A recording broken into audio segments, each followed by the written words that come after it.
দ্বাদশ শ্রেণীর প্রিয় ছাত্রছাত্রী, আজকে এই ভিডিওর মাধ্যমে তোমরা যারা 2025 সালে উচ্চ মাধ্যমিক পরীক্ষা দিতে চলেছ তাদের উদ্দেশ্যে ইতিহাস বিষয়ের উপরে ভীষণই গুরুত্বপূর্ণ 8 নম্বরের কিছু সাজেশনমূলক প্রশ্ন তোমাদের সামনে তুলে ধরবো। তার আগে তোমাদেরকে ছোট্ট একটি অনুরোধ, যদি চ্যানেল নতুন হয়ে থাকো তাহলে অবশ্যই চ্যানেলটি সাবস্ক্রাইব করো এবং এই ধরনের ভিডিও সবার আগে পেতে পাশে থাকা বেল আইকনে ক্লিক করে অল নোটিফিকেশন অন করে রাখো। বিগত বছরে দেখা গেছে যে সাজেশনমূলক প্রশ্নগুলো আমি দিয়েছি সেগুলো থেকে কিন্তু 100% কমন এসছে এবং আশা করি 2025 সালের উচ্চ মাধ্যমিক যে পরীক্ষা সেখানে কিন্তু ইতিহাস যে সাজেশনমূলক প্রশ্নগুলো আমি দিচ্ছি সেখান থেকে কিন্তু 100% কিন্তু কমন আসবে। এখানে বলে রাখি, যেহেতু পরীক্ষার এখন অনেক দিন বাকি আছে, অর্থাৎ নভেম্বর মাসের শেষের দিকে তোমাদের টেস্ট পরীক্ষা হওয়ার সম্ভাবনা রয়েছে এবং তোমরা জানো উচ্চ মাধ্যমিক পরীক্ষার অনেক দিন বাকি আছে। তাই যে প্রশ্নগুলো আমি দিচ্ছি তার মধ্যে যেগুলো সব থেকে বেশি ইম্পর্টেন্ট, অর্থাৎ তোমার চয়েসের ক্ষেত্রে 1 নম্বরে যেগুলো আছে সেগুলো ভীষণ ভালো করে মুখস্থ করো, রেডি করো এবং সেগুলো বারবার খাতায় লেখার অভ্যাস করো। তাহলে দেখবে পরীক্ষাতে তুমি কিন্তু প্রত্যেকটি প্রশ্ন ভীষণ ভালো করে তুমি কিন্তু লিখে আসতে পারবে এবং তুমি যদি পরীক্ষাতে ভীষণ ভালো করে সেগুলো লিখে আসো তাহলে কিন্তু দেখা যাবে সেখানে তুমি কিন্তু প্রত্যেকটি প্রশ্নে তুমি কিন্তু 8-এ 8 তুমি কিন্তু পেয়ে যাবে। এখানে যদি 8-এ 8 অর্থাৎ 5-8 40, অর্থাৎ তোমরা জানো 5টি কোশ্চেন লিখতে হয় দুটো বিভাগ থেকে।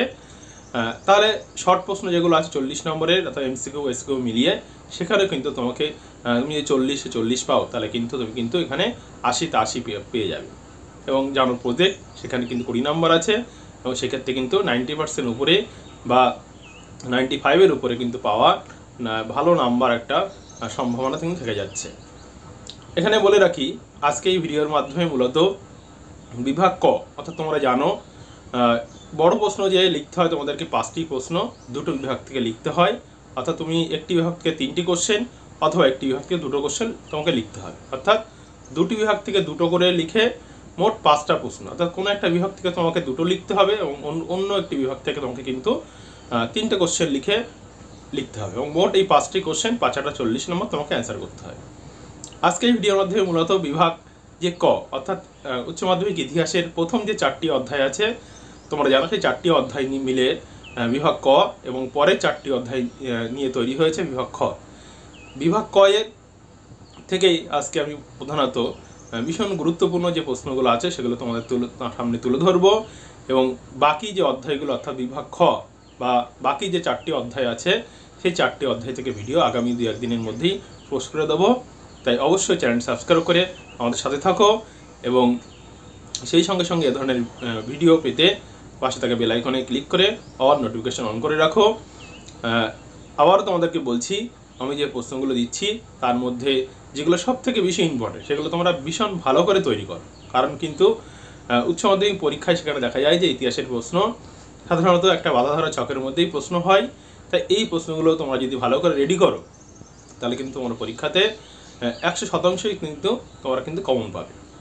তাই আমি তোমাদেরকে বলবো, প্রথম যে চয়েস অর্থাৎ যে প্রশ্নগুলো আমি বলবো সব থেকে বেশি ইম্পর্টেন্ট, ভিডিওর মধ্যেই বলে দেবো যেগুলো সব থেকে বেশি ইম্পর্টেন্ট সেগুলো তোমরা ভীষণ ভালো করে তৈরি করো, আর যেগুলো তুলনামূলক গুরুত্ব নিরিখে একটু কম সেই প্রশ্নগুলো তোমরা মোটামুটি জেনে রাখো, বুঝে রাখো, মোটামুটি ধারণা করো, যাতে করে পরীক্ষায় যদি কোনো কারণে প্রশ্ন কঠিন হয় তাহলে তুমি কিন্তু সেগুলো লিখে আসতে পারবে, যাতে তুমি তোমার যাতে কোনো রিস্ক না থাকে, অর্থাৎ তুমি পরীক্ষায় যাবে একটা সম্পূর্ণ প্রিপারেশন তোমাকে কিন্তু সেখানে নিয়ে যেতে হবে।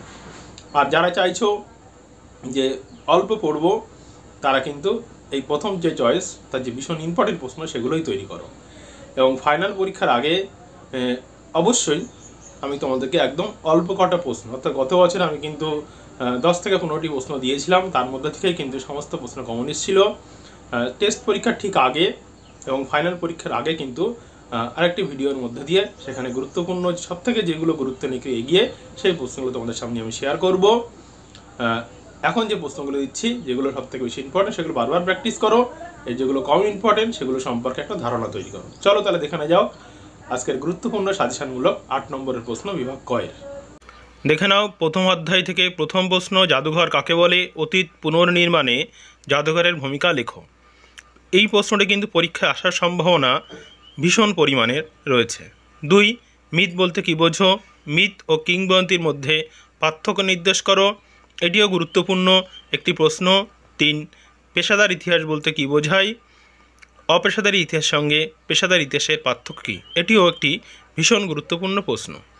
4 দেখে নাও, অতীতকে স্মরণ করার ক্ষেত্রে কিংবদন্তি বা মিথ এবং স্মৃতিকথার ভূমিকা আলোচনা করো, এটিও মোটামুটি ভালো করে দেখে রাখবে। অথবা মিথ ও লেজেন্ড বলতে কী বোঝো, অতীত বিষয়ে মানুষের ধারণাকে এরা কীভাবে রূপদান করে। অর্থাৎ এখানে প্রথম অধ্যায় থেকে 4টি প্রশ্ন দিয়েছি, এই 4টি প্রশ্নই কিন্তু ভীষণই গুরুত্বপূর্ণ। আশা করি এই 4টি প্রশ্ন পড়লে এখান থেকে তুমি কিন্তু একটি কমন পাবেই পাবে। দ্বিতীয় অধ্যায় থেকে দেখে নাও, উপনিবেশবাদ ও সাম্রাজ্যবাদ বিষয়ে হবসন লেনিন এর তত্ত্ব আলোচনা করো, এটি কিন্তু পরীক্ষাতে আসা কার্যত প্রায় নিশ্চিত বলা যেতে পারে। 6 সাম্রাজ্যবাদ বলতে কী বোঝো, সাম্রাজ্যবাদ উদ্ভবের কারণগুলি আলোচনা করো, এটিও ভীষণ আরও একটি গুরুত্বপূর্ণ প্রশ্ন। 7 উপনিবেশবাদ বলতে কী বোঝো, এর সঙ্গে সাম্রাজ্যবাদের সম্পর্ক নির্ণয় করো। অর্থাৎ এখান থেকে এই যে 7টি প্রশ্ন আছে, আশা করি এই 7টি প্রশ্ন পড়লে তোমার কিন্তু এখান থেকে 2টি প্রশ্ন কমন পেয়ে যাবে। এরপরে দেখে নাও তৃতীয় অধ্যায় থেকে গুরুত্বপূর্ণ প্রশ্ন এবং 8 নম্বর প্রশ্ন, ভারতের অবশিল্পায়নের কারণগুলি কী ছিল, ভারতীয় অর্থনীতির উপর এর প্রভাব আলোচনা করে। এটি ভীষণ একটি গুরুত্বপূর্ণ প্রশ্ন এবং ভালো করে এটি তৈরি করবে। অথবা আসতে পারে উপনিবেশ ভারতে অবশিল্পায়নের কারণ ও ফলাফল ব্যাখ্যা করো। 9 ভারতে রেলপথ প্রবর্তনের উদ্দেশ্য প্রভাব আলোচনা করো, এটিও ভীষণ একটি গুরুত্বপূর্ণ প্রশ্ন, ভালো করে রেডি করবে। 10 পলাশি ও বক্সারের যুদ্ধের ফলাফলের তুলনামূলক আলোচনা করো, এটিও ভীষণ ভালো করে তৈরি করবে।